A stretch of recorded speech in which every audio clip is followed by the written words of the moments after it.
ओम श्री बृहस्पति देवाय नमः। नमस्कार मित्रों, अमृत गगन चैनल पर आपका स्वागत है। देव गुरु बृहस्पति को बुद्धि और शिक्षा का कारक माना जाता है। गुरुवार को बृहस्पति देव की पूजा करने से धन, विद्या, मान सम्मान, प्रतिष्ठा और कई अन्य मनोवांछित फल की प्राप्ति होती है। धार्मिक ग्रंथों के अनुसार गुरुवार को भगवान बृहस्पति की पूजा का विधान है। गुरुवार के दिन व्रत कथा सुनने से घर परिवार में सुख समृद्धि बनी रहती है। आइए जानते हैं गुरुवार व्रत कथा और श्रवण करते हैं। कथा के अनुसार प्राचीन काल की बात है। किसी राज्य में एक बड़ा प्रतापी और दानी राजा राज करता था। वह हर गुरुवार को व्रत रखकर दीन दुखियों की मदद करके पुण्य प्राप्त करता था। परंतु ये बात उसकी रानी को अच्छी नहीं लगती थी। वह ना तो व्रत करती थी और ना ही दान पुण्य में विश्वास रखती थी। इतना ही नहीं, वह राजा को भी ऐसा करने से मना करती थी। एक समय की बात है, राजा शिकार खेलने के लिए वन गए। घर पर रानी और दासी थी। उसी समय गुरु बृहस्पति देव साधु का रूप धारण कर राजा के दरवाजे पर भिक्षा मांगने आए। साधु ने जब रानी से भिक्षा मांगी तो वह कहने लगी, हे साधु महाराज, मैं इस दान और पुण्य से तंग आ गई हूँ। कृपया करके आप कोई ऐसा उपाय बताएं जिससे कि सारा धन नष्ट हो जाए और मैं आराम से रह सकूं। इतना सुनकर बृहस्पति देव ने कहा, हे देवी, तुम बड़ी विचित्र हो। संतान और धन से कोई दुखी होता है? अगर अधिक धन है तो इसे शुभ कार्यों में लगाओ। कुंवारी कन्याओं का विवाह कराओ, विद्यालय और बाग बगीचे का निर्माण कराओ, जिससे तुम्हारे दोनों लोग सुधरेंगे। परंतु साधु की इन बातों से रानी को खुशी नहीं हुई। उसने कहा कि मुझे ऐसे धन की आवश्यकता नहीं है जिसे मैं दान दूं और जिसे संभालने में मेरा सारा समय नष्ट हो जाए।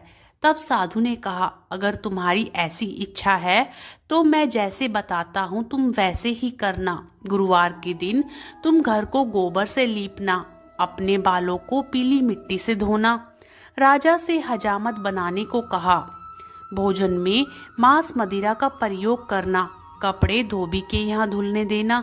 इस प्रकार 7 बृहस्पतिवार करने से तुम्हारा सारा धन नष्ट हो जाएगा। इतना कहकर साधु के रूप में बृहस्पति देव अंतर्ध्यान हो गए। साधु के अनुसार कई बातों को पूरा करते हुए रानी को केवल 3 बृहस्पतिवार ही बीते थे कि उसकी समस्त धन संपत्ति नष्ट हो गई। भोजन के लिए राजा का परिवार तरसने लगा। तब एक दिन राजा ने रानी से बोला कि हे रानी, तुम यहीं रहो, मैं दूसरे देश को जाता हूँ, क्योंकि यहाँ पर सभी लोग मुझे जानते हैं, इसलिए मैं कोई छोटा कार्य नहीं कर सकता। ऐसा कहकर राजा दूसरे देश चला गया। वहाँ वह जंगल से लकड़ी काट कर लाता और शहर में बेचता। इस तरह वह अपना जीवन व्यतीत करने लगा। इधर राजा के परदेश जाते ही रानी और दासी दुखी रहने लगी। एक बार जब रानी और दासी को 7 दिन तक भोजन नहीं मिला तो रानी ने अपनी दासी से कहा, हे दासी, पास के ही नगर में मेरी बड़ी बहन रहती है, वह बड़ी धनवान है, तू उसके पास जा और कुछ ले आ ताकि थोड़ी बहुत गुजर बसर हो जाए। दासी रानी की बहन के पास गई। उस दिन गुरुवार था और रानी की बहन उस समय बृहस्पतिवार व्रत की कथा सुन रही थी। दासी ने रानी की बहन को अपनी रानी का संदेश दिया, लेकिन रानी की बड़ी बहन ने कोई उत्तर नहीं दिया। जब दासी को रानी की बहन से कोई उत्तर नहीं मिला तो वह बहुत दुखी हुई और उसे क्रोध भी आया। दासी ने वापस आकर रानी को सारी बात बता दी।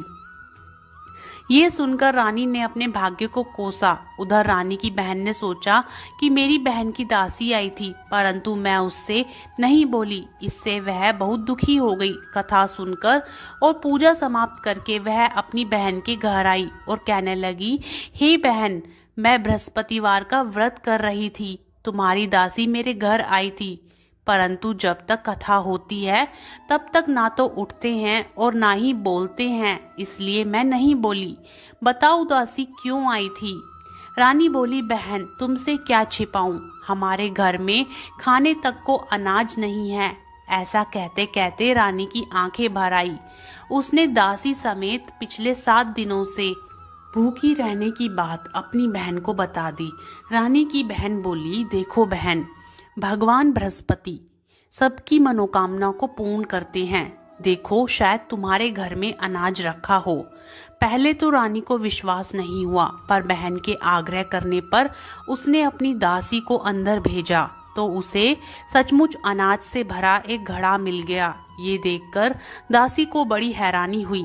दासी रानी से कहने लगी, हे रानी, जब हमको भोजन नहीं मिलता तो हम व्रत ही तो करते हैं, इसलिए क्यों ना इनसे व्रत और कथा की विधि पूछ ली जाए ताकि हम भी व्रत कर सके। तब रानी ने अपनी बहन से बृहस्पतिवार व्रत के बारे में पूछा। उसकी बहन ने बताया, बृहस्पतिवार के व्रत में चने की दाल और मुनक्का केले की जड़ में अर्पित करें तथा दीपक जलाएं, व्रत कथा सुने और पीला भोजन ही करें। इससे बृहस्पति देव और भगवान विष्णु प्रसन्न होते हैं। व्रत और पूजा की विधि बताकर रानी की बहन अपने घर को लौट गई। 7 दिन के बाद जब गुरुवार आया तो रानी और दासी ने व्रत रखा। वह गुड़साल में जाकर चना और गुड़ लेकर आई, फिर उससे केले की जड़ तथा विष्णु भगवान की पूजा की। अब पीला भोजन की चिंता को लेकर दोनों बहुत दुखी हुई। चूंकि उन्होंने व्रत रखा था, इसलिए बृहस्पति देव उनसे प्रसन्न थे। वह एक साधारण व्यक्ति का रूप धारण कर 2 थालों में पीला भोजन दासी को दे गए। भोजन पाकर दासी प्रसन्न हुई और फिर रानी के साथ मिलकर भोजन ग्रहण किया। उसके बाद वह सभी गुरुवार को व्रत और पूजा करने लगी। बृहस्पति देव की कृपा से उनके पास फिर से धन संपत्ति आ गई, परंतु रानी फिर से पहले की तरह आलस्य करने लगी। तब दासी बोली कि देखो रानी, तुम पहले भी इस प्रकार आलस्य करती थी। तुम्हें धन रखने में कष्ट होता था, इस कारण सभी धन नष्ट हो गया, और जब बृहस्पति देव की कृपा से तुम्हें धन मिला है तो तुम्हें फिर से आलस्य होने लगा है। रानी को समझाते हुए दासी कहती है कि बड़ी मुसीबतों के बाद हमने यह धन पाया है, इसलिए हमें दान पुण्य करना चाहिए, भूखों को भोजन कराना चाहिए और धन को शुभ कार्यों में खर्च करना चाहिए। इससे तुम्हारे कुल का यश बढ़ेगा, स्वर्ग की प्राप्ति होगी और पितृ प्रसन्न होंगे। दासी की बात मानकर रानी अपना धन शुभ कार्यों में खर्च करने लगी। इससे पूरे नगर में उसका यश बढ़ने लगा। बृहस्पतिवार व्रत कथा के बाद श्रद्धा के साथ भगवान बृहस्पति देव को भोग लगाएं और प्रसाद बांटकर ग्रहण करना चाहिए। मित्रों, यदि आपको कथा पसंद आती है तो वीडियो को लाइक करें, चैनल को सब्सक्राइब करें और कमेंट में जय बृहस्पति देव जरूर लिखें।